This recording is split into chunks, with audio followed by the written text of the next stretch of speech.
اعوذ باللہ من الشیطان الرجیم بسم اللہ الرحمن الرحیم جند ما هنالک محزوم من الاحزاب کذبت قبلهم قوم نوح وعاد وفرعون ذو الاوتاد وثمود وقوم لوط واصحاب الایکۃ اولئک الاحزاب ان کل الا کذب الرسل فحق عقاب صدق اللہ العظیم۔ یہ بھی ایک لشکر ہے ان میں سے کہ جو اس سے پہلے ہلاک کیے جا چکے ہیں، ان کی قسمت میں بھی اب اسی طرح کی ہلاکت لکھی جا چکی ہے۔ اگلی آیتوں میں ذکر ہو رہا ہے جیسے قوم نوح، قوم ہود، اور اسی طریقے سے ذو الاوتاد، فرعون، ثمود اور قوم لوط، یہ سب ہلاک ہوئی ہیں۔ اسی طرح سے اب یہ قریش بھی جو ہے معلوم ہوتا ہے کہ اسی انجام سے دوچار ہونے کا فیصلہ کر چکے ہیں۔ کذبت قبلہم قوم نوح، جھٹلایا تھا ان سے پہلے قوم نوح نے اور عاد نے، وعاد وفرعون، اور فرعون ذو الاوتاد میخوں والا، کیونکہ ان کا لشکر بہت بڑا تھا، تو جب وہ لاؤ لشکر کے ساتھ چلتے تھے تو بہت سے گھوڑوں پر اور خچروں پر تو صرف وہ جو کھوٹے ہوتے ہیں کہ جن سے کہ خیمے گاڑے جاتے ہیں اس کے لیے، تو وہی لگے ہوئے ہوتے تھے۔ وثمود، اور قوم ثمود، وقوم لوط، لوط کی قوم، واصحاب الایکہ، اور یہ قوم شعیب جو بن والے تھے۔ اولئک الاحزاب، یہ ہیں وہ جماعتیں، یہ ہیں وہ گروہ، یہ ہیں وہ قومیں کہ جو ہلاک ہو چکی ہیں۔ ان کل الا کذب الرسل، ان سب نے رسولوں کی تکذیب کی، فحق عقاب، تو وہ میرے سزا کے اور میری عقوبت کے مستحق ہو گئے۔ وما ينظر هؤلاء الا صيحة واحدة ما لها من فواق، اور یہ لوگ بھی اب منتظر نہیں ہیں مگر صرف ایک چنگھاڑ کے، ایک ہی چنگھاڑ ہوگی ہماری طرف سے، ما لہا من فواق، جس میں کوئی وقفہ نہیں ہوگا، یہ ایک مسلسل۔ آپ دیکھیں کہ اگر کوئی زوردار آواز مسلسل چلے تو یہ انسان کی ہلاکت کا ذریعہ بن جائے گی۔ کبھی کبھی لاؤڈ سپیکر میں خرابی ہوتی ہے اور اس کی گونج پیدا ہوتی ہے، بسا اوقات نماز کے دوران اس کا تجربہ ہوتا ہے، تو جو کیفیت پھر ہو جاتی ہے انسان کی، حالانکہ وہ چند سیکنڈز کی بات ہے، 1-2 منٹ کی بات ہے، لیکن اگر زوردار آواز مسلسل چلے، ویسے بھی آج ہمیں معلوم ہے کہ یہ ساؤنڈ ویوز جو ہوتی ہیں یہ بھی ایک قسم کی انرجی ہے، اور ان ساؤنڈ ویوز کے ذریعے سے بھی یہ سارے کا سارا جو نظام ہے درہم برہم ہو سکتا ہے۔ یہ اگر اتنی زوردار ویوز ہوں تو ان سب کو توڑ پھوڑ کر رکھ دیں گے جو کہ مادی یہ اس وقت عالم ہے۔ تو ان وما ينظر هؤلاء، مگر اللہ تعالیٰ کو کوئی اور بہت بڑا کوئی کام کرنے کی ضرورت نہیں ہوتی قوموں کو ہلاک کرنے کے لیے، ایک چنگھاڑ، وما ينظر هؤلاء الا صيحة واحدة ما لها من فواق، لیکن وہ رکے گی نہیں، بیچ میں دم نہیں لے گی، مسلسل۔ وقالوا ربنا عجل لنا قطنا قبل يوم الحساب، اور وہ کہہ رہے ہیں، اور یہ وہ استہزان کہا کرتے تھے کہ پروردگار یہ جو محمد کہہ رہا ہے صلی اللہ علیہ وسلم کہ ہمارا کوئی حساب کتاب ہونا ہے، تو جو ہماری بیلنس شیٹ ہے وہ ہمیں ابھی دے دے، یوم الحساب سے پہلے ہمیں تو ابھی وہ ہمارا بتا دے کہ کیا ہماری بیلنس شیٹ ہے۔ قطنا، چٹھی ہماری، پچھلے زمانے میں جو چٹھے بنتے تھے، کاروبار کا سالانہ چٹھا بنتا ہے کہ یہ آمد، یہ خرچ اور یہ بچت۔ ربنا عجل لنا، جلدی دے دے ہمیں، لنا قطنا، ہماری چٹھی، ہمارا کریڈٹ اور ڈیبٹ بیلنس جو ہے، بیلنس شیٹ دے دے، قبل یوم الحساب، اس یوم الحساب سے پہلے۔ اصبر علی ما یقولون، اے محمد صلی اللہ علیہ وسلم آپ صبر کیجئے جو کچھ یہ کہہ رہے ہیں۔ واذکر عبدنا داود، اور آپ تو ذرا تذکرہ کیجئے داود کا، ہمارے بندے داود کا، ذل عید، جو بڑی قوت والا تھا، انہ اواب، اور ساتھ ہی وہ بہت ہی رجوع کرنے والا تھا اللہ کی جناب میں۔ انا سخرنا الجبال معہ، ہم نے تو اس کے ساتھ پہاڑوں کو مسخر کر دیا تھا، یسبحن بالعشی والاشراق، جو اس کے ساتھ ہی تسبیح کرتے تھے اس کی آواز میں آواز ملا کر، شام کو بھی اور صبح کے وقت بھی۔ والطیر محشورا، اور پرندے بھی کہ جو جمع کر دیے جاتے تھے، جو ان کے ساتھ مل کر حمد کے ترانے الاپتے تھے۔ کل لہ اواب، یہ سب کے سب اللہ کی طرف رجوع کرتے تھے، یا یہ کہ یہ سب کے سب رجوع کرتے تھے حضرت داؤد کی طرف، اور پھر داؤد جو ہے وہ گویا کہ ان سب کے ساتھ اللہ کی جناب رجوع کرتے تھے۔ وشددنا ملکہ وآتیناہ الحکمۃ وفصل الخطاب، اور ہم نے اس کی جو حکومت تھی اسے خوب مضبوط کیا تھا، اور ہم نے اسے حکمت عطا کی تھی اور فصل الخطاب بھی عطا کیا تھا، یعنی فیصلہ کن بات کہنے کی صلاحیت، ایسی بات کہی جائے جس سے کہ لوگ سب مطمئن ہو جائیں کہ ہاں یہ بات ٹھیک ہے، فیصلہ کن بات ہو، دو ٹوک ہو، اور یہ کہ سب کے لیے موجب اطمینان ہو۔ وَهَلْ أَتَاكَ نَبَأُ الْخَصْمِ، اب یہ جو 3-4 واقعات اس صورت میں آ رہے ہیں یہ مشکلات القرآن میں سے ہیں۔ اس کی وجہ یہ ہے کہ یہ ہیں واقعات، لیکن ان کی یہاں پہ صرف اشارے کنائے میں قرآن نے تذکرہ کیا ہے۔ ان کی تفصیل کے لیے اگر ہم رجوع کرتے ہیں تورات کی طرف تو وہاں ہمیں کچھ قصے ایسے ملتے ہیں کہ جو انبیاء کی شان سے پوری طرح مطابقت نہیں رکھتے، لہذا ایک بہت ہی یوں سمجھیے کہ ایک ہمارے لیے شش و پنج کا مسئلہ ہے کہ مفسرین واقعہ تو اس طرح کا ہے، معلوم ہوتا ہے کہ کہیں کو خطا ہوئی ہے اور ہو جاتا ہے، آخر نبی اور رسول جو ہے وہ بھی سب اللہ کے بندے تھے اور اللہ تعالیٰ کی طرف سے خصوصی حفاظت ان کی ہوتی تھی، وہ معصوم ہوتے تھے بئی معنی یہ نہیں کہ ان کے اندر کوئی غلطی کا رجحان ہی کبھی پیدا نہیں ہو سکتا تھا، وہ تو اگر یہ رجحان ہی پیدا نہ ہوتا تو فرشتے ہوتے، پھر وہ انسان نہ رہتے، جب تک وہ انسان تھے تو اس رجحان کے پیدا ہونے کی نفی ہم نہیں کر سکتے، لیکن یہ کہ اللہ انہیں بچا لیتا تھا، روک لیتا تھا۔ تو وقت کے اوپر بچا لینا، روک لینا، جیسے حضور کے بارے میں آتا ہے کہ آپ اپنی وہ نوجوانی کے دور میں حضور فرماتے کہ 2 مرتبہ میں نے ارادہ کیا کہ وہ جو میلے ہوتے تھے جہاں پر کچھ وہ قصے کہانیاں ہوتی تھیں، وہاں پر فوش گوئی بھی ہوتی تھی، شاعر جو ہیں وہ ایسے ایسے اپنے قصیدے سناتے تھے، اپنے معاشقوں کی تفاصیل بیان کرتے تھے، تو 2 مرتبہ حضور کہتے ہیں میں نے ارادہ کیا کہ میں بھی ان میں جاؤں، دیکھوں کیا ہوتا ہے، وہاں پہ میں بھی شریک ہوں، لیکن دونوں مرتبہ یہ ہوا کہ فاصلے پر ہوتا ہوگا، ظاہر بات ہے کہ عین مکے میں تو نہیں تھا وہ، تو جیسے عکاس کا بازار جو ہے وہ ذرا فاصلے پر لگتا تھا،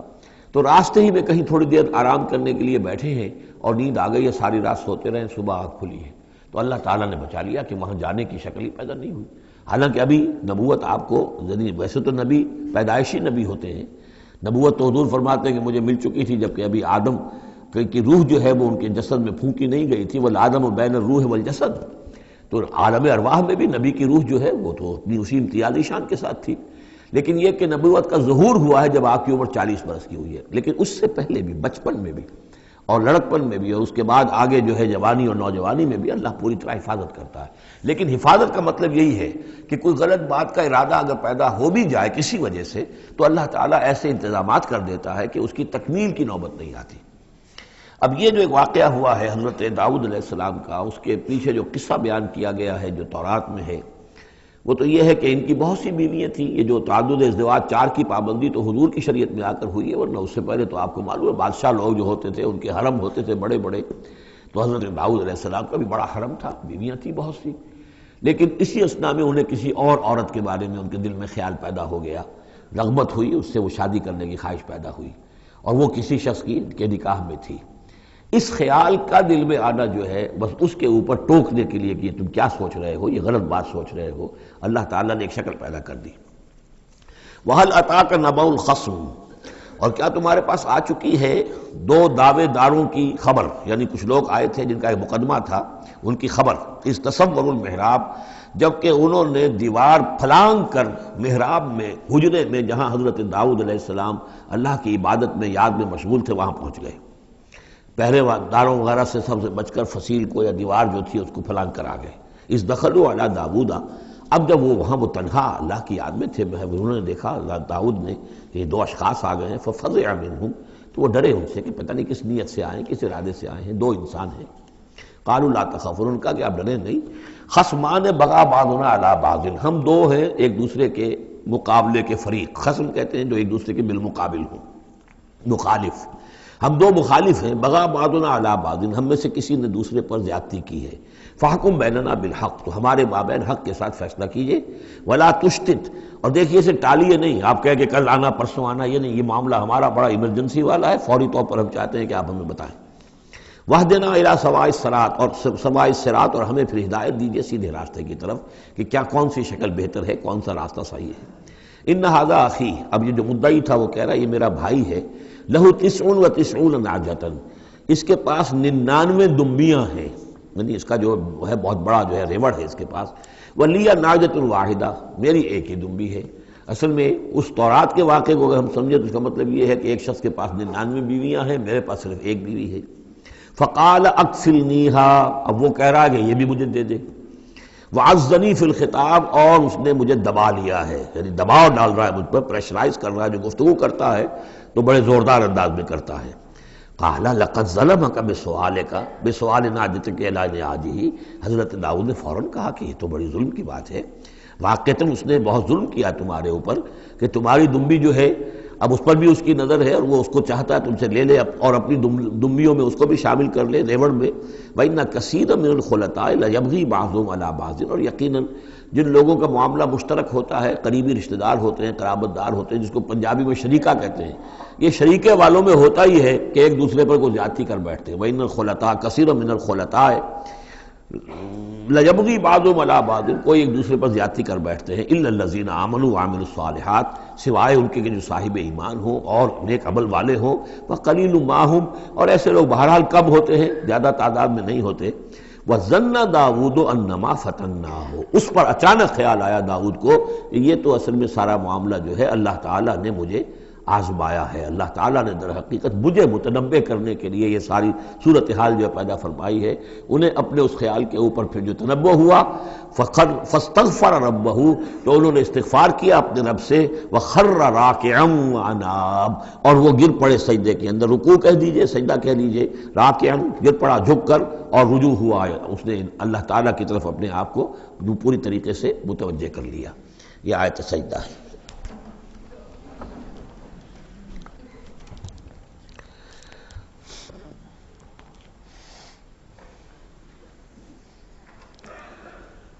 یہ جو بھی اسرائیلی روایت اس سلسلے میں آئی ہے، اس کے ضمن میں حضرت عبداللہ ابن عباس رضی اللہ تعالیٰ عنہ کا ایک اثر بھی موجود ہے اسی نوعیت کا، یعنی ان کا قول بھی موجود ہے۔ اب یہ نہیں کہا جا سکتا کہ وہ مرفوع انہوں نے سنا ہو حضور سے، یا یہ کہ وہ صرف جو ہے روایت انہوں نے یہود سے سنی ہو اور اسی کو بیان کر دیا ہو، واللہ عالم۔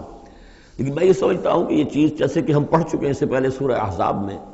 حضور سے کہا گیا کہ اب آپ مزید شادی نہیں کریں گے، وَلَوْ أَعْجَبَكَ حُسْنُهُنَّ، وہاں پر بھی کوئی پردہ تو نہیں ڈالا گیا۔ ہو سکتا ہے کہ کوئی خاتون جو ہے آپ کی طبیعت میں آمادگی پیدا ہو جائے کہ آپ اس سے نکاح کریں، لیکن اب آپ خواہ وہ آپ کو پسند بھی آ جائیں، لیکن آپ اب نکاح نہیں کریں گے۔ تو یہ جو انسانی تقاضے ہیں، ظاہر بات ہے کہ انبیاء کا معاملہ جو ہے، جیسے کہ میں نے عرض کیا، بشریت تو ان کے ساتھ ہوتی ہے اور بشری تقاضے بھی ہوتے ہیں، لیکن نبی معصوم ہوتا ہے اس معنی میں کہ ان کا اس طرح کا کوئی اگر خیال ہو بھی جائے تو اس کی تکمیل اللہ نہیں ہونے دیتا، حفاظت کر لیتا ہے، اسی کا نام ہے عصمت انبیاء۔ فغفرنا لہ ذلک، تو ہم نے وہ جو بھی معاملہ تھا ہم نے معاف کر دیا اسے، وَإِنَّ لَهُ عِندَنَا لَزُلْفَىٰ، اور وحسن مآب، اور یقیناً ہمارے پاس داؤد کا لیے بہت اونچا مرتبہ ہے اور بہت اچھا ٹھکانہ ہے، جہاں وہ جب لوٹ کر آئے گا تو بہت اعلیٰ مقام ہم عطا کریں گے۔ یا داؤد انا جعلناک خلیفۃ فی الارض، ہم نے کہا کہ اے داؤد ہم نے تمہیں زمین میں خلیفہ بنایا ہے، تمہیں حاکم بنایا ہے، فاحکم بین الناس بالحق، تو لوگوں میں جو فیصلے کرو معاملات کے حق کے ساتھ کرو، ولا تتبع الہویٰ، اور دیکھو اپنی خواہش کی پیروی نہ کرو، فیضلک عن سبیل اللہ،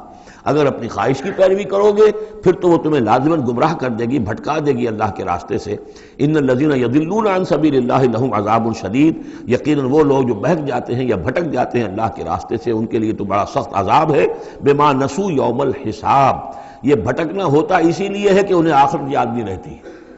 بسبب اس کے کہ وہ بھول جاتے ہیں حساب کے دن کو۔ وہ یوم آخر اگر یاد رہے، آخرت کی زندگی کا یقین رہے، تو پھر انسان جو ہے سیدھا رہتا ہے۔ وما خلقنا السماء والارض وما بینہما باطلا، اور ہم نے جو کچھ کے آسمانوں میں زمین میں ہے اور جو کچھ ان کے مابین ہے اسے بیکار پیدا نہیں کیا۔ اب یہ وہی لفظ آ گیا ہے دوبارہ جو سورہ آل عمران میں تھا، ربنا ما خلقت ھذا باطلا سبحانک فقنا عذاب النار۔ اس کے علاوہ سورہ مومنون میں آ چکا ہے، افحسبتم انما خلقناکم عبثا وانکم الینا لا ترجعون۔ تو یہ عبث اور بیکار کام کرنا اللہ کی شان سے بہت ہی سمجھیے کہ بعید ہے۔ ذالک ظن الذین کفروا، یہ گمان تو ان لوگوں کا ہے جنہوں نے کفر کیا ہے۔ فویل للذین کفروا من النار، تو ہلاکت اور بربادی اور تباہی ہے ان کافروں کے لیے آگ کی۔ ام نجعل الذین آمنوا وعملوا الصالحات کالمفسدین فی الارض، ذرا یہ سوچیں کیا ہم ان لوگوں کو جو ایمان لائے اور جنہوں نے نیک عمل کیے بنا دیں گے ویسا جیسا کہ وہ لوگ ہیں کہ جنہوں نے زمین میں فساد مچایا؟ یعنی یہ سوچو کہ دنیا میں کچھ لوگ ہیں نیکوکار ہیں، بھلائی کے کام کر رہے ہیں، کچھ ہیں بدماش ہیں، شریر ہیں، بد امنی پیدا کرتے ہیں، لوٹ مار کرتے ہیں، لوگوں پر ظلم کرتے ہیں، تو اگر آخرت نہ ہو تو پھر تو بڑا ظلم ہو گیا۔ یہ نیکوکار تو گھاٹے میں رہ گئے، بدماش عیش میں رہے،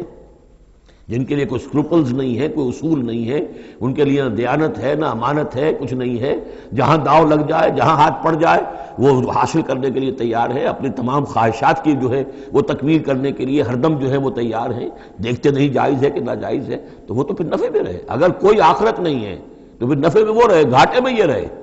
جو بیچارے بچ بچ کر چلتے، کسی کا دل نہ میں دکھا دوں، کسی کا حق نہ مار لوں، کسی پر زیادتی نہ کر بیٹھوں، میں حلال کھاؤں، جائز کھاؤں، محنت سے اور سچ بولوں، جھوٹ نہ بولوں، وہ تو پھر گھاٹے میں رہیں گے۔ آخرت ہونا لازمی ہے، اس کا تو مطلب یہ ہے کہ پھر دنیا بیکار پیدا ہوئی۔ اگر آخرت نہیں ہے تو پھر انسانی زندگی کا، خصوصاً انسان میں جو اخلاقی حص ہم نے پیدا کی ہے، یہی تو ہے جو حیوان میں اور انسان کے درمیان بہت بڑا فرق ہے۔ ان کی جبلت ہے صرف، باقی کوئی اخلاقی حص ان کے اندر نہیں،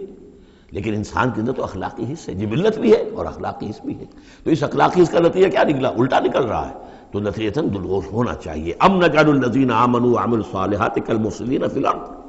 ام نجعل المتقین کالفجار، کیا ہم اپنے متقی بندوں کو برابر کر دیں گے ان فاجروں اور فاسقوں کی؟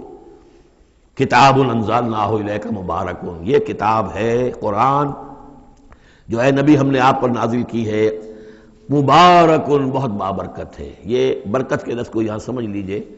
برکہ عربی زبان میں کہتے ہیں کسی شے میں سے اس کے خیر کو نکالنے والی شے، وہ برکت ہے۔ وہ شے پوٹینشلی آپ میں ہے، لیکن یہ کہ وہ ڈورمنٹ پڑی ہوئی ہے، سوئی ہوئی ہے، اور اس کو آپ ایکسپلائٹ نہیں کر رہے، استعمال نہیں کر رہے، آپ کو اس کا شعور بھی نہیں ہے، احساس بھی نہیں ہے۔ کوئی شے جو آپ کو اس کا احساس دلا دے، پھر آپ اپنی اس صلاحیت کو استعمال کریں، ایکسپلائٹ کریں،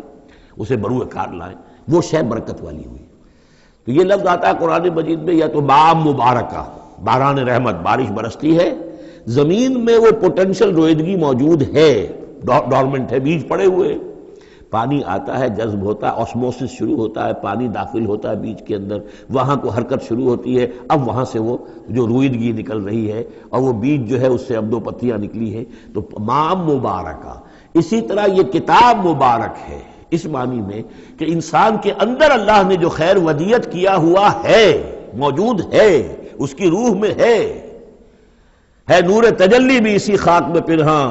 غافل تو نرا صاحب ادراک نہیں ہے، وہ ہے تمہارے اندر، لیکن یہ کہ وہ ڈورمنٹ ہے، اس کو نکال کر برآمد کرنا، اس کو سامنے لانا، اس نیکی کو بروئے کار لانا، اس روح کی اور روحانیت جو ہے اس کی نشو و نما، اس کا پروان چڑھنا، یہ اس کتاب کا نتیجہ ہے۔ تو یہ کتاب مبارک ہے،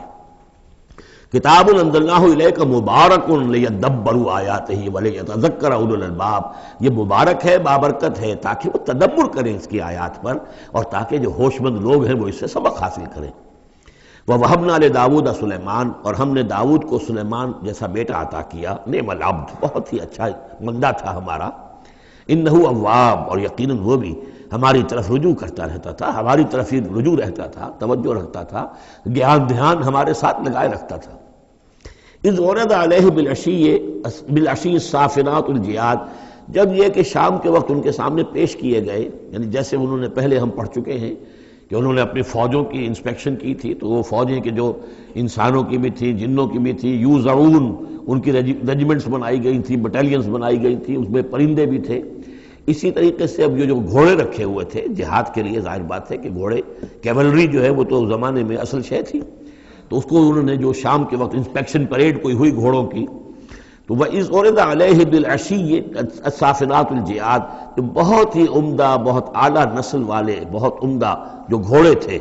ان کو اس کے سامنے پیش کیے گئے، معائنہ کر رہے تھے حضرت سلیمان۔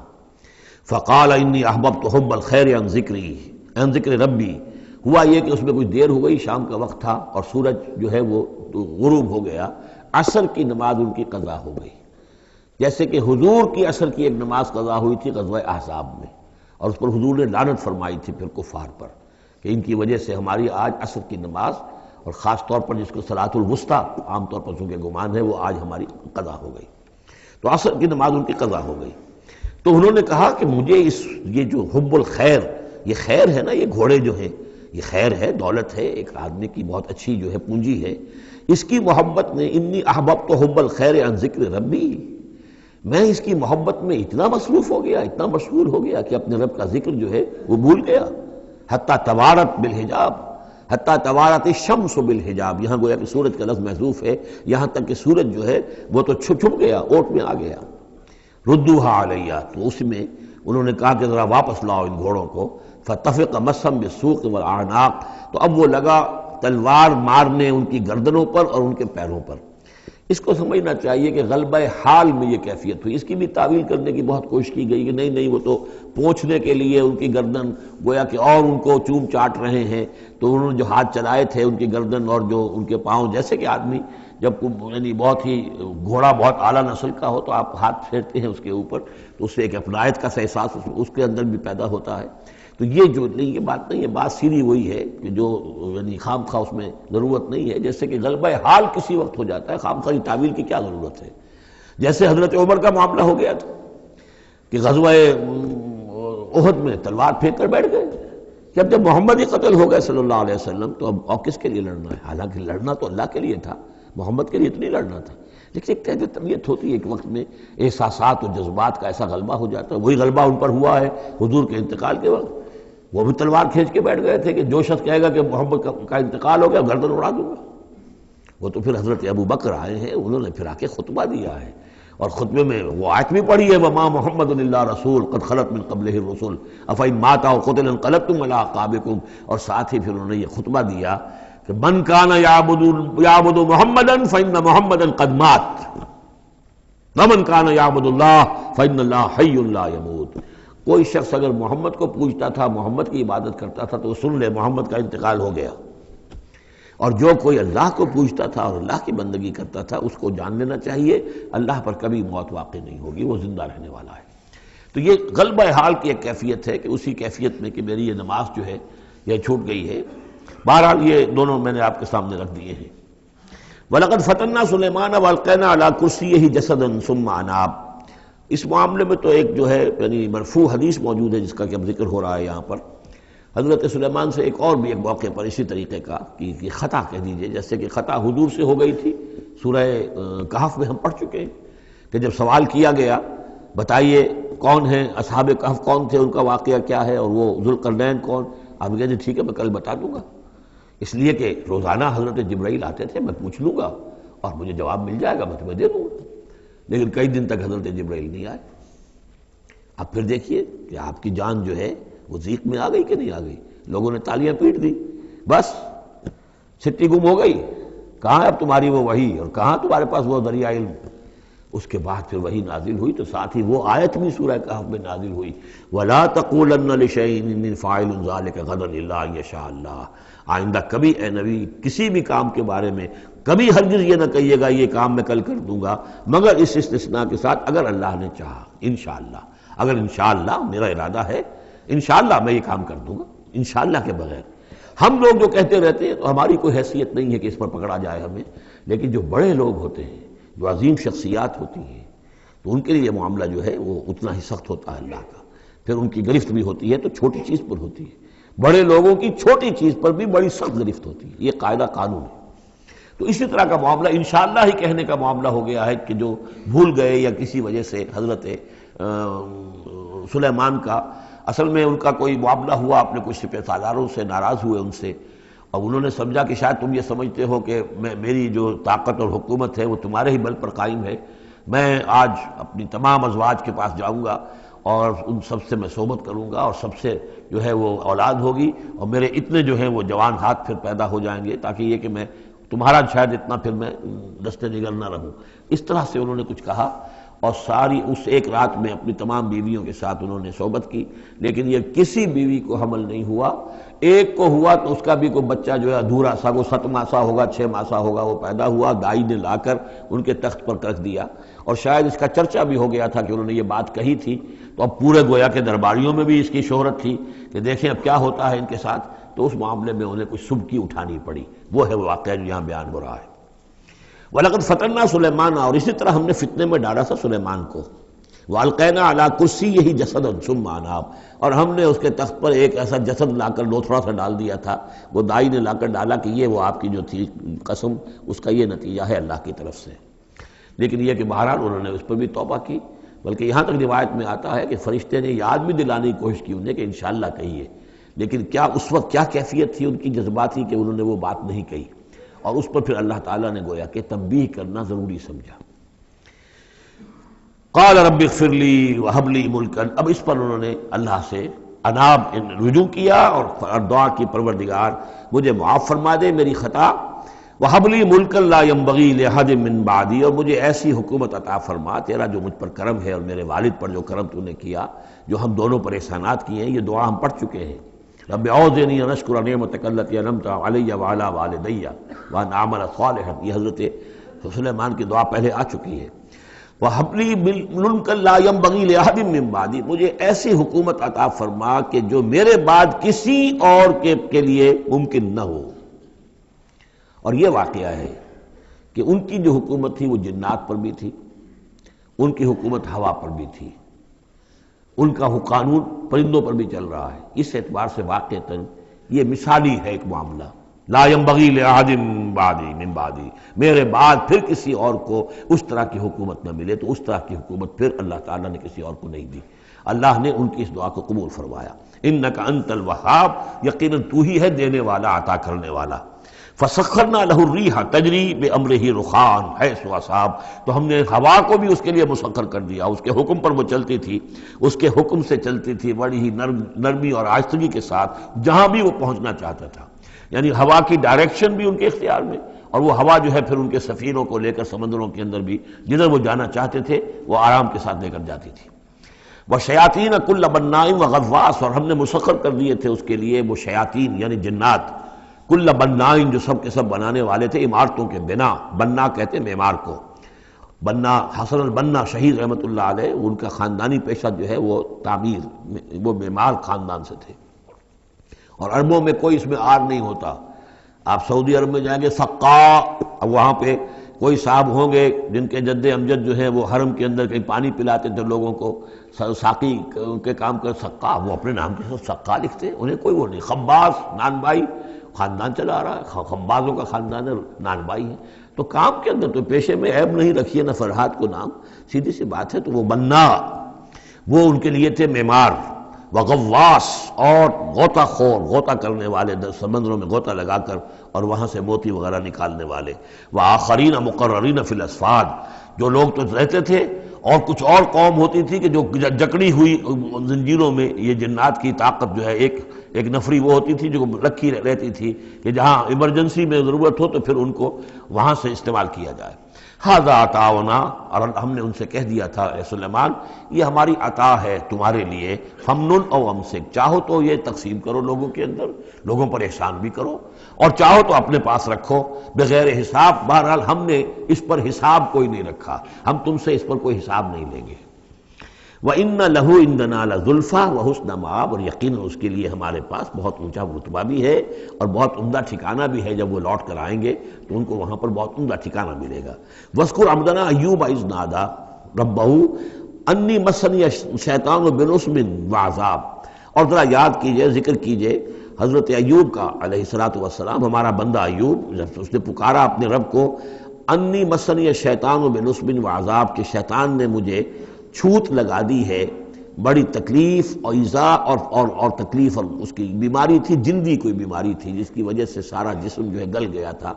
اور اس درجے اس میں کوئی تعفن بھی تھا، کیڑے بھی پڑ گئے تھے کہ ان کی اہلیہ، بیوی، بچے ایک وقت تک تو انہوں نے خدمت کی جب تک کی، پھر بعد میں آ کر سب ہمت ہار کر ان کو چھوڑ کر چلے گئے تھے۔ تو گویا کہ اس قسم و پرسی کے عالم میں پھر انہوں نے یہ دعا کی، تو اللہ تعالیٰ نے فرمایا کہ ارکض برجلک، ذرا اپنا پاؤں مارو زمین پر، ھذا مغتسل، یہ اب تمہارے اس ایڑی کے جو زور سے جو چشمہ ہم نے نکال بہایا ہے، یہ تمہارے نہانے کے لیے ہے، بارد و شراب، ٹھنڈا ہے، اور پینے کے لیے بھی ہے۔ تو شاید جس کو ہم کہتے ہیں گندھک کا کوئی چشمہ نکل آیا ہو، جو کہ جلدی امراض کے لیے چشمے ہوتے ہیں جہاں جاتے ہیں لوگ، جلدی امراض کے لوگ جا کر وہاں جا کر نہاتے ہیں تو اس سے شفا ہوتی ہے، تو اللہ نے اس کے اندر وہ شفا ان کے لیے رکھ دی، وہ ٹھیک ہو گئے۔ وَوَهَبْنَا لَهُ أَهْلَهُ وَمِثْلَهُم مَّعَهُمْ، اب پھر ان کی اولاد بھی اور ان کے اہل و عیال سب واپس بھی آ گئے، اور یہ کہ مزید بھی ہم نے انہیں اور اہل و عیال عطا کیے، مِثْلَهُم مَّعَهُمْ رحمتاً منا، یہ سب ہماری جانب سے رحمت کا مظہر تھا، وذکریٰ، اور یاد دہانی اور نصیحت، لِأُولِي الْأَلْبَاب، ہوش مند لوگوں کے لیے۔ وَخُذْ بِيَدِكَ رِزْقًا، کسی موقع پر اپنی بیوی سے ناراض ہو کر ان کہا تھا کہ میں تمہیں 100 کوڑے لگاؤں گا یا 100 تمہیں ماروں گا کمچیاں، تو غصے میں آ کر اب وہ قسم کھا لی اس کے اوپر، لیکن یہ کہ اب جب ٹھیک ہو گئے، بیوی بھی آ گئی، اب کیا کریں، وہ اس قسم توڑیں یا اس قسم کا کیا شکل کریں، تو اللہ نے اس کے لیے بھی انہیں ایک شکل بتا دی کہ سینکوں کا ایک تھبا لے لو، جیسے جھاڑواں ہوتی تھی پرانے زمانے میں، تو اس میں وہ 100 اگر سینکیں ہیں تو وہ لے لو، خذ بیدک ضغصاً، تم لے لو اپنے ہاتھ میں سینکوں کا ایک مٹھا، فضرب بہ، اور اس سے ایک ضرب لگا دو، ولا تحنث، اس سے یہ کہ تمہاری وہ قسم ٹوٹے گی نہیں، وہ 100 وہ جو ہے قمچیاں ایک ہی مرتبہ لگ جائیں گی۔ انا وجدناہ صابرا، ہم نے اسے اپنا صبر کرنے والا بندہ پایا، نعم العبد، کیا ہی عمدہ وہ اچھا بندہ تھا ہمارا، انہ اواب، یقیناً وہ بھی ہماری طرف رجوع کرنے والا انسان تھا۔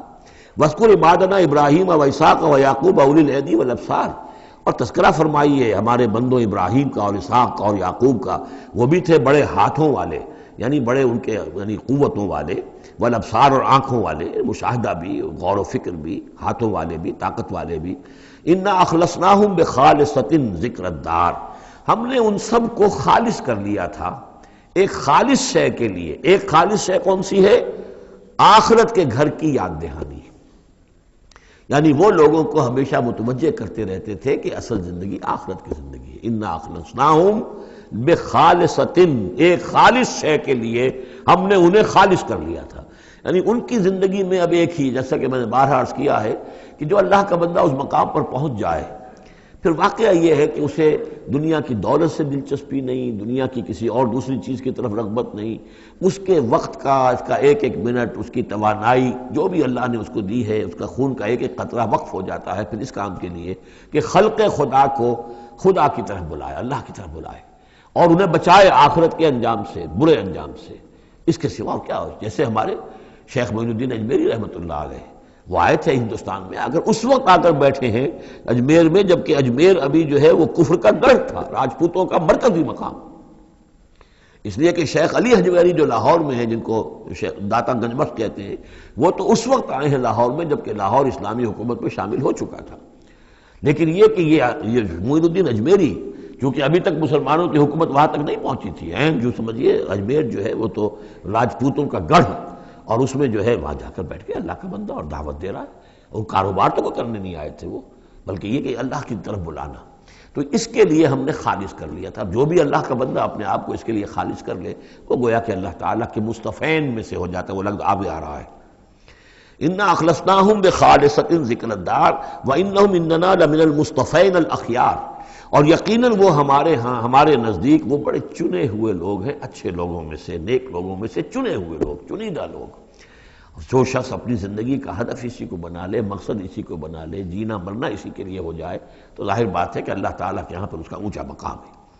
وَاذْكُرْ إِسْمَاعِيلَ وَالْيَسَعَ وَذَا الْكِفْلِ، اور ذکر کیجئے اسماعیل کا بھی اور یسع، اب ان کے بارے میں صحیح طور پہ ہم کچھ نہیں کہہ سکتے، یہ دو جو ہیں یسع اور ذوالکفل۔ ذوالکفل کے بارے میں تو میں عرض کر چکا ہوں کہ ایک گمان یہ ہے، اور مجھے اس سے اتفاق ہے کہ یہ گوتم بدھ کی طرف اشارہ ہے، وہ اللہ کے نبی تھے۔ ذوالکفل، پے یہاں فے سے بدل گیا ہے، کپل وستو کا شہزادہ، سدھارتھا گوتما بدھا، بدھا تو اصل میں اس کا لقب ہے جو بعد میں بن گیا ہے، سدھارت اس کا نام تھا، سدھارتھا گوتما بدھا، اور کپل وستو کی ریاست تھی، اس کا یہ شہزادہ تھا۔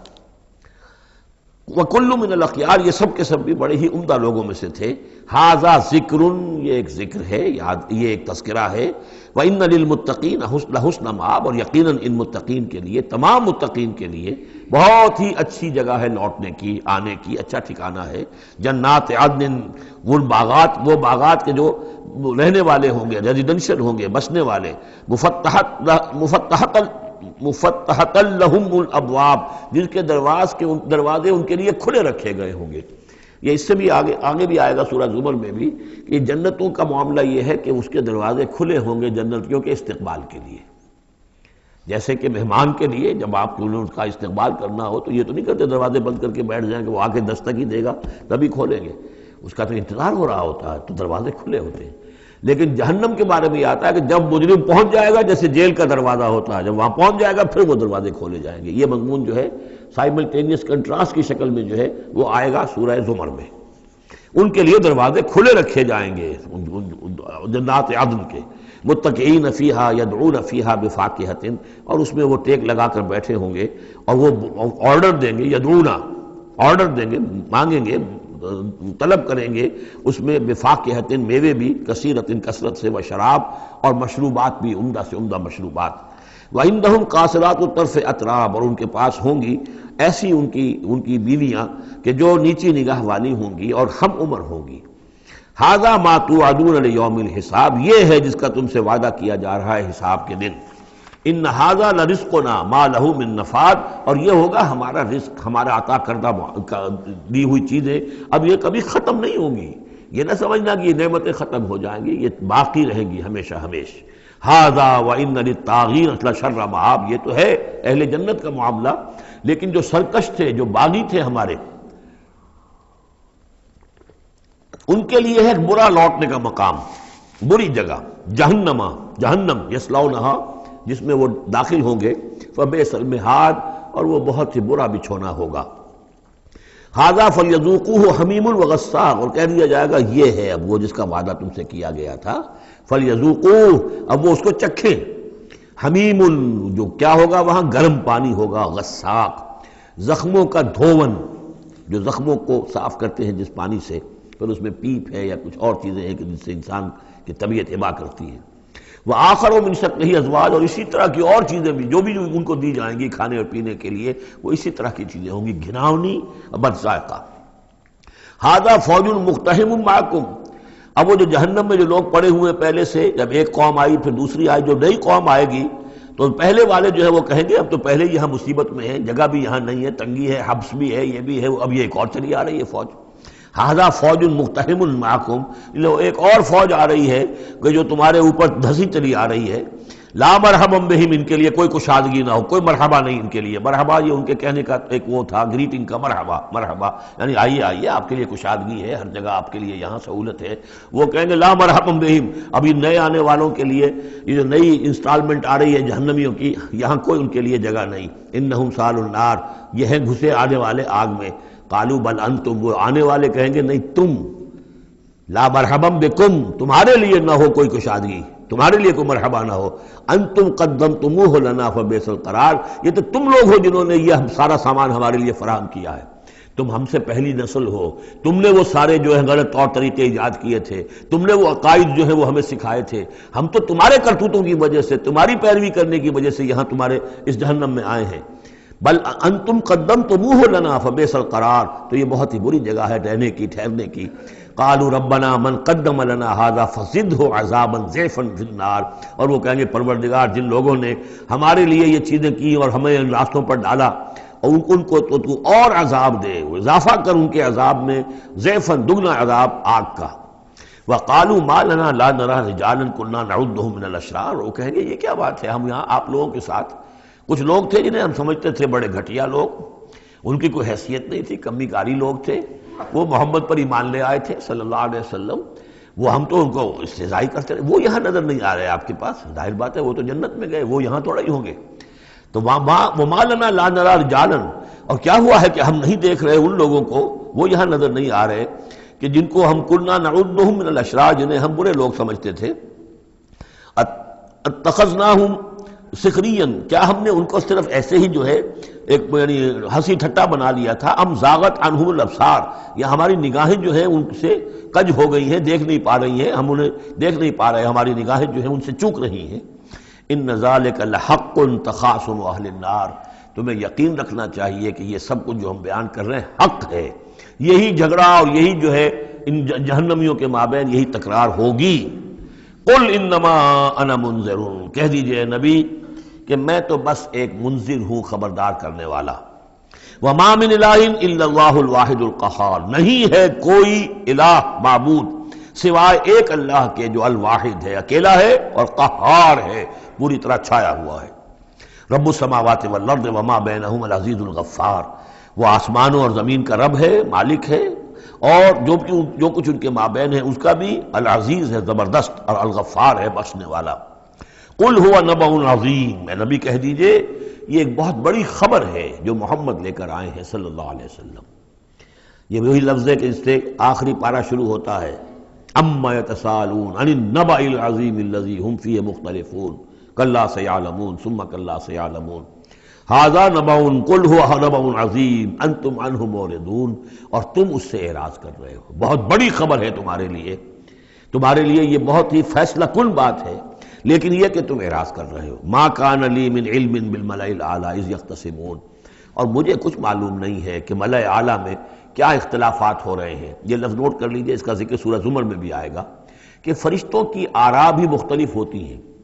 اور وہ بھی کسی کی رائے ہوگی کہ اب عذاب بھیج دیا جانا چاہیے، کوئی سوچتا ہوگا کہ نہیں ابھی اور تاخیر ہونی چاہیے، تو اس طرح سے آپس میں کچھ گفتگو کرتے ہیں۔ ہوتا وہ ہے جو آخری فیصلہ اللہ کرتا ہے، لیکن ظاہر بات ہے کہ وہ بھی عاقل ہستیاں ہیں، تو ان کا بھی ان کے ہاں جو ہے وہ کوئی آراء ہوتی ہے، تو آراء کے اندر کبھی کبھی اختلاف بھی ہو جاتا ہے۔ ما کان لی من علم بالملأ الاعلی، میرے پاس کوئی علم نہیں ہے ملأ اعلیٰ میں فرشتے جو ہیں وہ کس کس چیز میں اختلاف کر رہے ہیں۔ اذ یوحیٰ الی ان یوحیٰ الی الا انما انا نذیر مبین، مجھے تو بس یہ میری طرف وحی کیا گیا ہے کہ میں ہوں صرف واضح طور پر خبردار کر دینے والا۔ اذ قال ربک للملائکۃ انی خالق بشرا من طین، اب مصحف میں یہ آخری اور 7ویں مرتبہ یہ قصہ ابلیس و آدم آ رہا ہے، 7th time and the last time۔ جب کہا تھا آپ کے رب نے فرشتوں سے کہ میں بنانے والا ہوں ایک بشر من طین، ایک انسان بنانے والا ہوں مٹی سے، فَإِذَا سَوَّيْتُهُ، جب میں اس کی تخلیق مکمل کر لوں، درست کر دوں، ٹھیک بنا چکوں، نک سک سے درست کر دوں، اس کو فنیشنگ ٹچز دے دوں۔ تسویہ اس معنی میں آتا، تخلیق تسویہ۔ سبح اسم ربک الاعلی الذی خلق فسوی والذی قدر فہدی، تو تخلیق کے بعد تسویہ ہے، یہ وہاں انشاءاللہ اس پر تفصیل سے بات ہوگی۔ فَإِذَا سَوَّيْتُهُ، جب میں اسے پورا بنا لوں، وَنَفَخْتُ فِيهِ مِن رُوحِی، اور اس میں میں اپنی روح میں سے پھونک دوں، فَقَعُوا لَهُ سَاجِدِینَ، تو گر پڑنا اس کے سامنے سجدے میں۔ اب یہ روحی کو ضرور نوٹ کیجئے، اور فَإِذَا سَوَّيْتُهُ وَنَفَخْتُ فِيهِ مِن رُوحِی فَقَعُوا لَهُ سَاجِدِینَ، تو گویا کہ مسجود ملائک ہونا آدم کا اس روح ربانی کی بنیاد پر ہے۔ اس سے پہلے وہ آدم جو بھی کچھ ہے، جب تک کہ روح نہیں پھونکی گئی ہے اس وقت تک وہ مسجود نہیں ہے۔ اس کا رتبہ مقام جو بھی ہے وہ اس روح ربانی کی وجہ سے ہے جو اس میں پھونکی گئی ہے۔ فسجد الملائکۃ کلھم اجمعون، یہ آیت جو کہ تو پہلے بھی آ چکی ہے، کس قدر زور ہے، سجدہ کیا تمام فرشتوں نے، سب کے سامنے جمع ہو کر، اکٹھے ہو کر، الا ابلیس، نہیں کیا ابلیس نے، استکبر وکان من الکافرین، اس نے استکبار کیا، گھمنڈ کیا، اور وہ کافروں میں سے ہو گیا یا کافروں میں سے تھا، پہلے ہی سے اس میں کفر تھا، چھپا ہوا تھا، تکبر تھا، چھپا ہوا تھا، اب وہ کفر اور تکبر جو وہ سامنے آ گیا، جیسے منافقین کا نفاق غزوہ احزاب کے موقع پر ان کی زبانوں پر آ گیا۔ قال یا ابلیس ما منعک ان تسجد لما خلقت بیدی، اور کہا اللہ نے اے ابلیس کیا ہوا تجھے، کس چیز نے منع کیا، کس چیز نے روکا کہ تو سجدہ نہ کرے اس کو جسے میں نے اپنے دونوں ہاتھوں سے بنایا ہے۔ اب یہ یدیہ جو ہے یہ خاص طور پر قابل غور ہے، دونوں ہاتھوں سے بنانے سے کیا مراد ہے؟ یا تو قرآن میں ایدی بھی آتا ہے، اپنے ہاتھوں سے، ایدینا،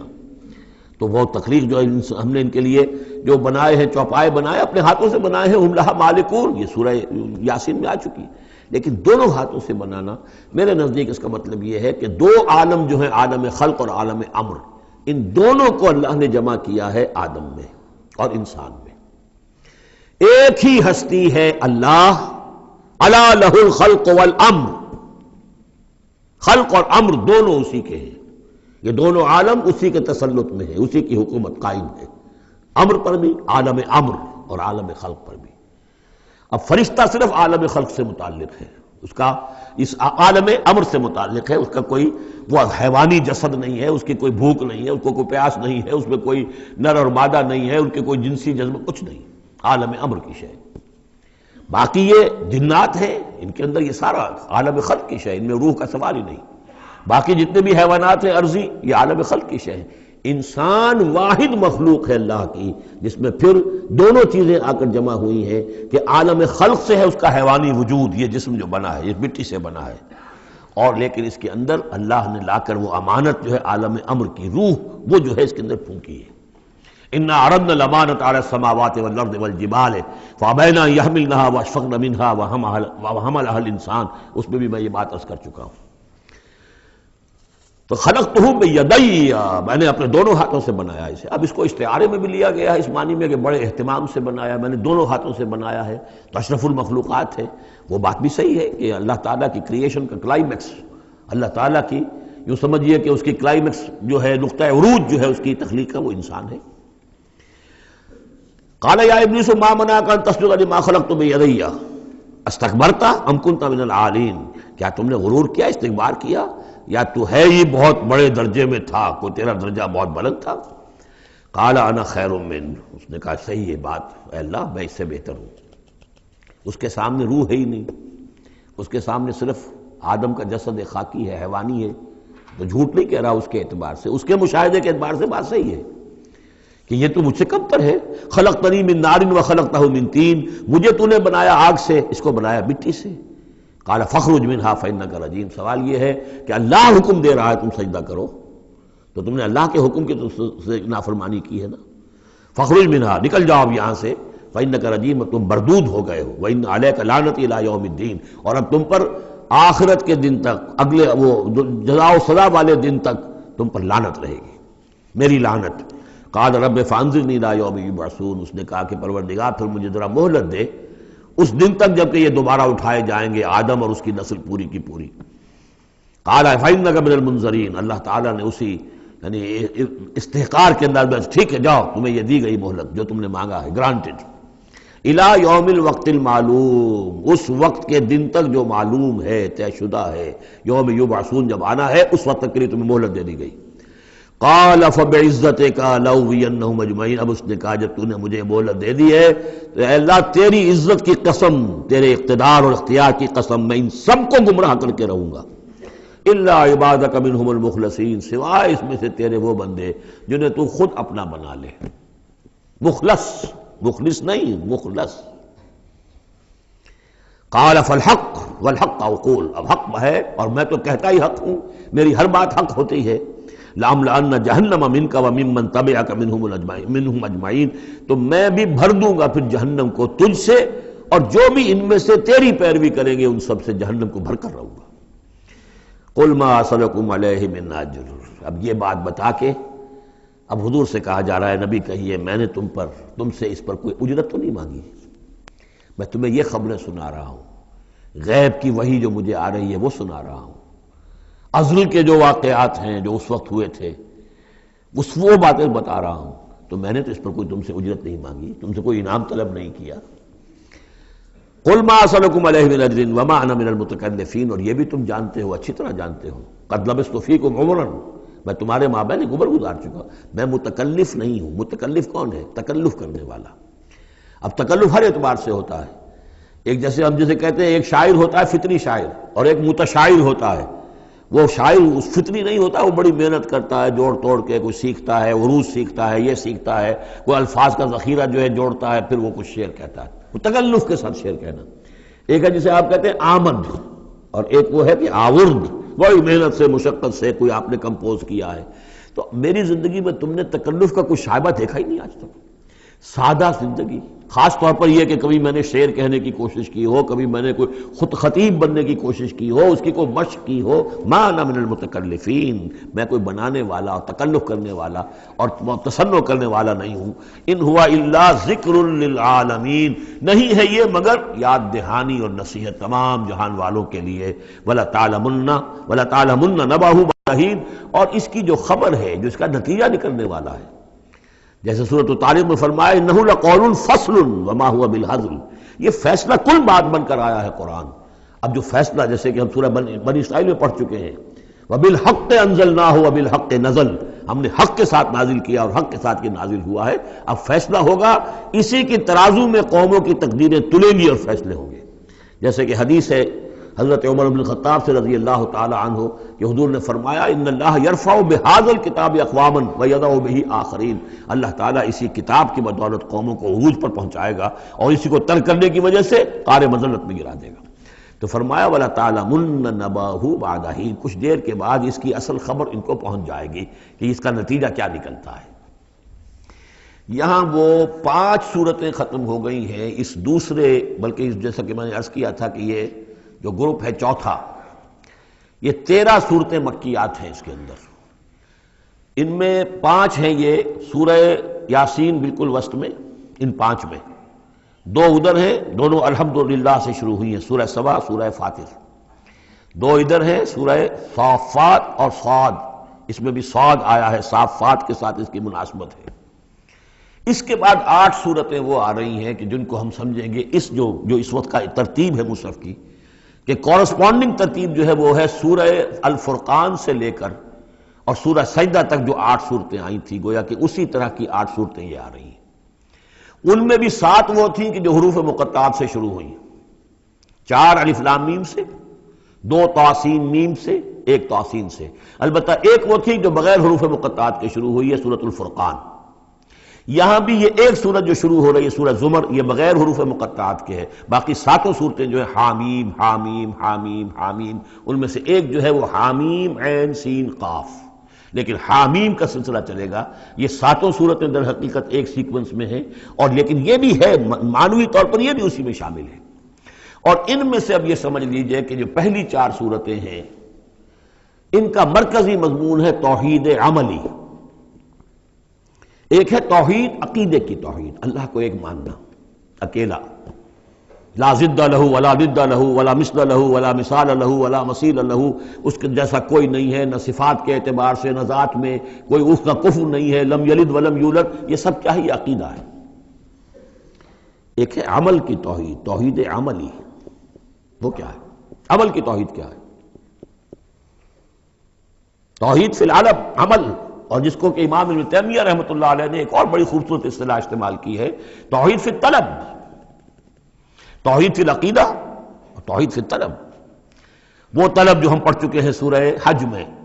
ضعف الطالب والمطلوب، یہ طالب و مطلوب کا جو ریلیشن شپ ہے، ہر انسان کا کوئی نہ کوئی مطلوب ہے، کوئی آئیڈیل ہے، کوئی آدرش ہے، کسی کے لیے وہ جی رہا ہے، کسی مقصد کے لیے۔ ایک انسانوں کی عظیم اکثریت ہے جو حیوانی سطح پر زندگی گزار رہے ہیں، جن کا کوئی مقصد زندگی ہے ہی نہیں۔ انسٹنکٹس جیسے کہ حیوانات ہیں، پیٹ میں بھوک لگی ہے وہ کھائے گا، ادھر ادھر منہ مارے گا۔ اسی طریقے سے اس کا جنسی جذبہ، اس کا ایک نظام ہے، اس کے تحت ہی ہوتا ہے۔ اس میں جنسی جذبہ اس طرح کا بھی نہیں ہے کہ بعض انسان جو ہے وہ سور بن جاتے ہیں جنسی اعتبار سے، وہ نہیں ہے ان کے، ان کا ایک نظام ہے، بس انسٹنکٹ کے تحت ہے چل رہا۔ تو جو لوگ صرف اسی پر کھانا پینا، بچے پیدا کرنا، ان کو پال دینا، اگر یہ کام کر رہے ہیں، کوئی ان کی زندگی میں مقصد ہے ہی نہیں، تو وہ نرے حیوان ہے، انسان ہے ہی نہیں۔ اولئک کالانعام بل ھم اضل، وہ چوپایوں کے مانند ہے بلکہ ان سے بھی گائے گزرے ہیں۔ انسان کہلانے کا مستحق کم سے کم وہ شخص ہے کہ جس نے زندگی میں کوئی نہ کوئی مقصد معین کیا ہو۔ کس لیے جینا ہے، کس لیے مرنا ہے، زندگی کاہے کے لیے؟ وہ مقصد تو کیا ہے؟ اصل میں تو کیا تھا؟ اپنے رب کو چاہو، اس سے محبت کرو، اس کو مطلوب بناؤ، تمہارا مطلوب صرف اللہ ہو، لا مطلوب الا اللہ، لا مقصود الا اللہ، لا محبوب الا اللہ۔ یہ تھا جس کے لیے تمہیں جینا تھا، اسی کے لیے تمہیں مرنا تھا۔ ان صلاتی و نسکی و محیای و مماتی للہ رب العالمین۔ جس شخص کی یہ توحید نہیں ہے وہ عقیدے کی توحید لیے پھرے، عمل میں مشرک ہے، شرک فی العمل، جس کا تذکرہ پہلے بھی ہو چکا ہے، لیکن ان صورتوں میں اب ایک بڑے سیکونس کے ساتھ آئے گی بات۔ ویسے وہ آیت ہم پڑھ چکے ہیں، ارأیت من اتخذ الہہ ہواہ افانت تکون علیہ وکیلا۔ اے نبی، آپ نے اس شخص کو دیکھا جس نے اپنی خواہش نفس کو اپنا معبود بنا لیا، تو کیا آپ ایسے شخص کی ذمہ داری لیں گے؟ وہ کہتا تو ہے اپنے آپ کو میں موحد ہوں، اپنی خواہشات نفس، اپنے نفس کے کسی مطالبے کو پورا کر رہا ہے۔ یہ دیکھے بغیر کہ اللہ نے اس کو حلال کیا یا حرام کیا ہے، تو اس کا معبود تو اس کا نفس ہے، اللہ کہاں ہے؟ ہاں، اللہ کے لیے بھی جا کے نماز پڑھ لیتا ہے، لیکن دوسری طرف وہ نفس کو اپنا معبود بنا کے شرک کر رہا ہے۔ کہتا ہے لا الہ الا اللہ، تعویذ کو وہ اس کے جو ہے باقاعدہ تسبیح کر رہا ہے، ضربے لگا رہا ہے، جبکہ اس کا معبود اس کا نفس ہے۔ اسی طریقے سے حدیث میں آیا تعیس عبد الدینار و عبد الدرہم، ہلاک ہو جائے یا ہلاک ہو گیا درہم و دینار کا بندہ۔ نام عبد الرحمن ہے، حقیقت میں عبد الدینار ہے، اس لیے کہ دینار کے لیے حلال اور حرام کی ساری اس نے تقسیم ختم کر دی ہے۔ ڈالر آئے، پیٹرو ڈالر آئے، کچھ اور آئے، دولت آئے، چاہے حلال سے آئے، حرام سے آئے، جائز سے آئے، ناجائز سے آئے، یہ تو پھر معبود کون ہوا؟ دولت۔ ہندو میں اور آپ میں فرق کیا ہے؟ ہندو نے دولت کی دیوی بھی بنا کر ایک رکھ لی ہے، وہ لکشمی بائی ہے ان کی، اس کو پوجتے ہیں، ڈنڈوت کرتے ہیں، اس کی کرپا ہو جائے گی تو دولت ہو جائے گی۔ ہم نے کہا ہٹاؤ اس تکلف کو، اس لکشمی بائی کو ہٹاؤ، سیدھے دولت کو پوجو، تو دولت کے پجاری تو ہم ہیں۔ یہ جو توحید ہے، توحید عملی، اس کا جو پہلا نقطہ ہے اللہ کی بندگی کی توحید، توحید فی العبادت، بندگی صرف اللہ کی ہو، یعنی کل کی کل اطاعت اس کے لیے ہو، باقی اطاعت اس کی اطاعت کے تابع ہو۔ باپ کا حکم مانو، ہاں، جو شریعت کے خلاف نہ ہو مانو، ماں کا مانو، استاد کا مانو، حاکم کا مانو، جو حکم اللہ کے حکم کے منافی نہ ہو۔ لا طاعت لمخلوق فی معصیت الخالق، مخلوق میں سے کسی کی اطاعت نہیں ہوگی جس سے کہ خالق کی معصیت لازم آ رہی ہو۔ اگر یہ نہیں ہے اور مخلوق میں سے کسی کی بھی اطاعت آپ نے قبول کر لی ہے جس میں کہ خالق کی معصیت آ رہی ہے تو یہ شرک ہے، چاہے وہ مخلوق آپ کا اپنا نفس ہو، چاہے وہ کوئی حکام ہو، چاہے وہ کوئی اور ادارہ ہو، کوئی بھی ہو، وہ سب طاغوت ہیں۔ تو پہلی یہ سورہ زمر ہے، اس میں آپ دیکھیں گے کس تکرار کے ساتھ بات آ رہی ہے، اللہ کی بندگی، لیکن اس کے لیے اپنی اطاعت کو خالص کرتے ہوئے بندگی۔ چند آیتیں اس کی ہم پڑھ لیتے ہیں، ویسے یہ کہ وقت بہت کم ہے۔ بسم اللہ الرحمن الرحیم، تنزیل الکتاب من اللہ العزیز الحکیم۔ اگلی صورت شروع ہوگی تنزیل الکتاب من اللہ العزیز العلیم، صرف اتنا فرق ہوگا، یہ دونوں صورتیں جوڑے کی ہیں، آپس میں جوڑا ہے۔ حکیم اور علیم کا فرق ہے صرف، تنزیل الکتاب من اللہ العزیز الحکیم، تنزیل الکتاب من اللہ العزیز العلیم۔ اور یہاں حامیم نہیں ہے، وہاں سے حامیم شروع ہو جائے گا، جیسے سورۃ الفرقان بغیر حروف مقطعات کے ہے، باقی ساتوں صورتیں جو تھیں وہ ہم گن چکے ہیں وہ حروف مقطعات سے۔ اس کتاب کا اتارا جانا ہے اس اللہ کی طرف سے جو العزیز ہے، زبردست ہے، اور الحکیم ہے، کمال حکمت والا۔ انا انزلنا الیک الکتاب بالحق، اے محمد ہم نے آپ پر یہ کتاب اتاری ہے حق کے ساتھ۔ فاعبد اللہ مخلصا لہ الدین، بس بندگی کرو اللہ کی، اس کے لیے اپنی اطاعت کو خالص کرتے ہو۔ بندگی ہو رہی ہے، نمازیں پڑھی جا رہی ہیں، عمرے ہو رہے ہیں، حج ہو رہے ہیں، یہ ہو رہا ہے، وہ ہو رہا ہے، اور طاغوت کی اطاعت بھی ہو رہی ہے، حرام خوری بھی ہو رہی ہے، جو کچھ سارا کچھ چل رہا ہے ہماری زندگیوں کے اندر، سودی لین دین بھی ہو رہا ہے، وہ سب کیا ہے؟ یہ تو خالص بندگی تو نہ ہوئی اللہ کی، یہ تو بڑی پالیوٹڈ ہے، اس کے اندر تو بڑی بڑی گندگیاں شامل ہیں۔ فاعبد اللہ مخلصا لہ الدین، اس کے لیے اپنی اطاعت کو خالص کرتے ہو۔ الا للہ الدین الخالص، آگاہ ہو جاؤ، اللہ کے ہاں قبول ہے صرف وہ اطاعت جو خالص ہو۔ کچھ آدھی اللہ کی آدھی کسی اور کی، دفع کرو، وہ آدھی یہ بھی اسی کو دے دو۔ اللہ بہت غیور ہے، وہ قبول نہیں کرتا۔ میرا بننا ہے تو پورے میرے بنو، یا ایھا الذین آمنوا ادخلوا فی السلم کافہ، اسلام میں داخل ہونا پورے کے پورے آنا پڑے گا۔ اور اگر تم نے یہ کیا، افتؤمنون ببعض الکتاب وتکفرون ببعض، ہماری کتاب کے ایک حصوں کو مانا، ہماری شریعت کے بعض احکام کو مانا اور بعض کو ٹھکرا دیا، پاؤں تلے رون دیا۔ فما جزاء من يفعل ذلك منكم الا خزي في الحیاۃ الدنیا ویوم القیامۃ یردون الی اشد العذاب۔ تو جو لوگ یہ طرز عمل اختیار کریں گے ان کی سزا اس کے سوا کچھ نہیں کہ دنیا کی زندگی میں ذلیل و خوار کر دیے جائیں اور قیامت کے دن شدید ترین عذاب میں جھونک دیے جائیں۔ تو دنیا کی رسوائی تو ہمارے سامنے، ہمارے ماتھے پر لکھی ہوئی ہے۔ 150 کروڑ یا 130 کروڑ دنیا میں ہوتے ہوئے عزت نام کی کوئی شے ہمارے پاس نہیں۔ جو بھی بین الاقوامی معاملات ہیں ان میں کوئی ہم سے کوئی رائے لیتا ہی نہیں۔ الا للہ الدین الخالص، آگاہ ہو جاؤ کہ اللہ کے ہاں مقبول اگر ہوگا تو دین خالص۔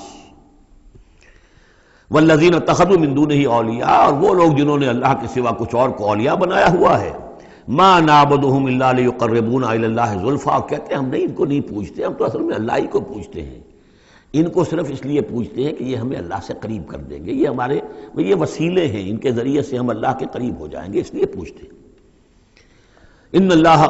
یحکم بینہم فیما ہم فیہ یختلفون، یقیناً اللہ تعالیٰ فیصلہ کر دے گا ان کے مابین ان تمام چیزوں میں جن میں یہ اختلاف کر رہے ہیں۔ ان اللہ لا یہدی من ہوا کاذب کفار،